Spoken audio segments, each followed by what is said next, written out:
The Art Beat, a weekly program putting you in touch with artists and arts events from the J.T. and Margaret Talkington College of Visual and Performing Arts at Texas Tech University. Hello and welcome to Art Beat on KLZK 105.7 FM. I'm your host, Peter Martins, and I have the pleasure of being here today with the Director of Orchestral Studies from the Texas Tech University School of Music, Lanfranco Marcelletti. Hello, thank you for having me here, Peter.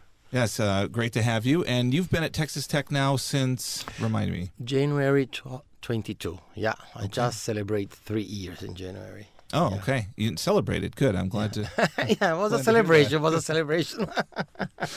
So we're going to talk about the upcoming Texas Tech opera performance, but I guess I first want to ask you if you could share with our audience why you think Texas Tech is the best place ever to conduct an orchestra. That's great. So it is because I think we have great students. I think no orchestra can be a good orchestra without good players. You know, a good orchestra with a bad conductor works very well. You know, a great conductor with an orchestra with people who has not much experience, he won't make any miracles because that's a personal, development of each one. And so the orchestra, besides that, we have very good students. I find here that the mood of the kids is so positive to be committed for the group. I think we have had some change this year about rehearsal times and how it is.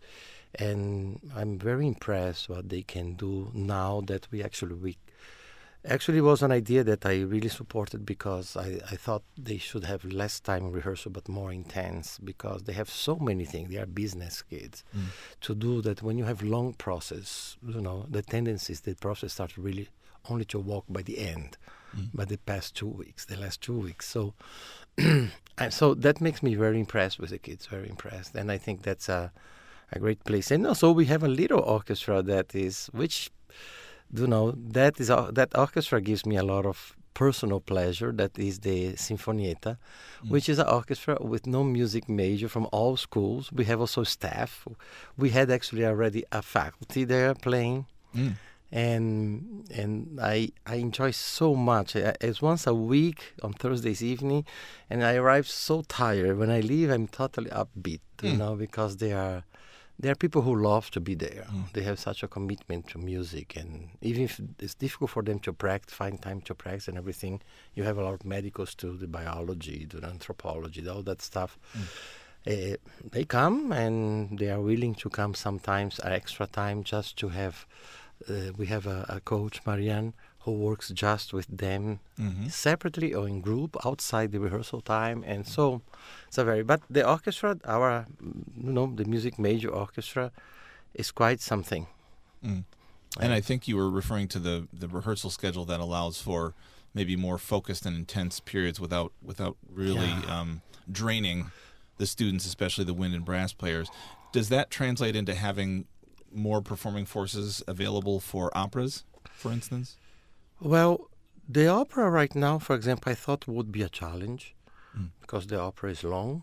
Then I said 3 weeks, because now what we do 3 weeks cycles that they have rehearsal every day, some days more than the other, and then they have a time off. And one day they come, and the time off should be 3 weeks, even if in the spring is very difficult because of the opera. So we have to put many things together. But I mean, we just started the cycle last Monday, and I'm very positive that we will have the opera done by next week. Give us the dates right away, why don't you? Yeah, the opera will be Saturday and Sunday, May 3rd and May 4th, at 7 o'clock in the Civic Center. Both nights, 7 o'clock? Both nights, 7 o'clock. So if we still have 2 weeks. You have some cushion. I wish I could describe your facial expression just then. But, Yes. Well, maybe it's morning. Don't confuse with the opera. Okay. All right. So tell us about the opera. What opera are we going to experience on May 3rd We are and 4th? going to experience an opera by this French composer, Jacques Offenbach. Many people will know the can-can. He was a man who made a lot of money, make music, operas included, that were very light, funny, good music. And at some point, he got interested in a libretto about the Wright Hoffman. And actually, he thought that through this opera, he would like to be considered a serious composer, not the composer people saw him like a, I don't want to use this word, but I don't have another, like a second grade, third grade composer. You know, he does very good, funny music, but he cannot be a Beethoven. Right. Like a Boston Pops composer. Exactly, like yeah, exactly. Okay. And then he starts, but he was again making money and he could not finish the opera. So by the year 1879, he's from 1819, but 1879, he said, okay, it's time for me to go back to the opera. And to a certain point that already in the 1880, I think in April, he had a performance in someone's house. So happens that he starts to orchestrate, but in October, actually, they said that he died with the score in his hand. And in October 1880, he died, and the opera was premiered in February 81, so he never saw really which created a huge problem there, because the orchestration was not done by him at the end because he was sick. But because of that, other people normally composers, when they do opera, they very much at the beginning try to create a piano version, like the part of the orchestra piano playing, and then after that they orchestrate, they put for the orchestra. So there is a piano vocal, of course, from him, but there are other people who start to do orchestrations of his opera, and also create different. For example, it was said that the opera had spoken dialogues, for example, and there is a version with spoken dialogues, but then there is a version that we are doing no spoken dialogues. So we had to define. It was difficult to decide for edition. That could actually be an edition that would be faithful. There is a company called Alcor, yeah, and they have a very good edition of the opera. But even though we had to insert other parts, from other versions. And take an aria from another and put there. So, and of course we are doing cuts because the opera would be too long for the kids. I think it's a really 2 hours and a half opera. So in a university situation, that would be a project for a whole year. Right. So we do, I think, an hour, 40 minutes from the opera.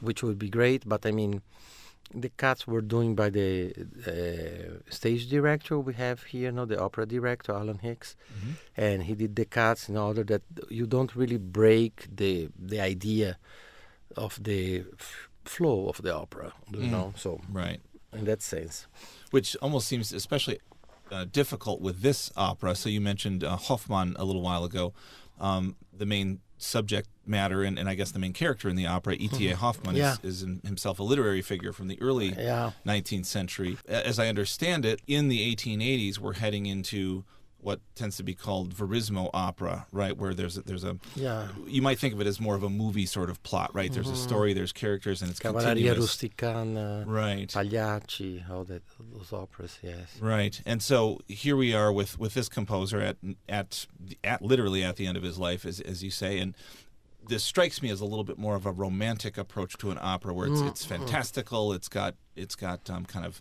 supernatural or surprising elements like that, and it's almost a stories within a story. Yeah, can you talk about that a little bit? Yeah, you see, there are Hoffmann, the character, who normally gets in love with these women, and he never succeeds with any of them. Or he makes a mistake one because it was a machine, was not really a person.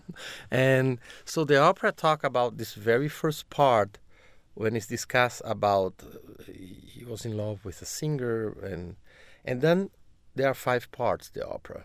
After the introduction of this character, he goes to the very first woman. There is Giulietta, there is Antonia.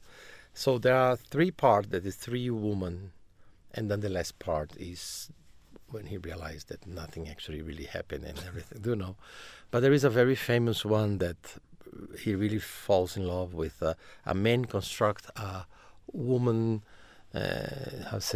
in our days would be a robot, but was actually not. It was something you make. Yeah, I think automaton or something is the word. Yeah, and he falls in love with that, think that she's a real person and make all these things, and then at some point he realized, oops, she's not, because and she gets destroyed. And so it's fascinating, the fantasy of every moment with also Antonian and and I have to say, our students are doing an incredible job. I think yesterday in the rehearsal I was like, wow, some voices here are really made for this opera. And as you said, it's very romantic. In a time, as you said, that maybe the romanticism is already using its tools, like in composing, but using different ways. And this one is actually it's a beautiful opera. I myself, I bike here, and I put the opera to listen back and forth, because it's so beautiful, so beautiful. I actually didn't know the opera. I conduct some arias, but I never did the opera, so it's been a wonderful experience. And I guess we should say the title explicitly. It's The Tales of Hoffmann is the title. Tales of right? Hoffmann, yeah, because I forgot the important part. That's all right. The Tales of Hoffmann, yeah. Right.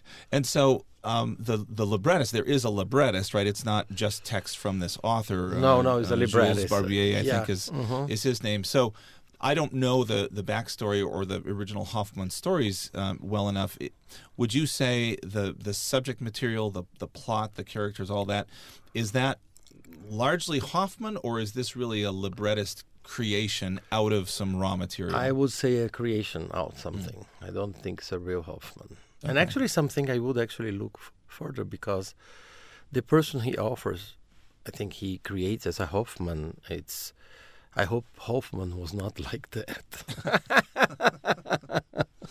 The real Hoffmann was not yet. Yeah, I hope, but I mean, I think it's actually a fantasy opera.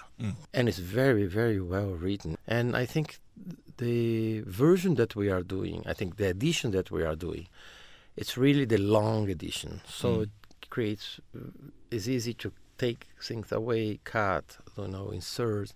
Also because this edition, for example, offer a very famous aria, exactly the Woman Machine, that actually is in a key, but the sopranos normally do another key.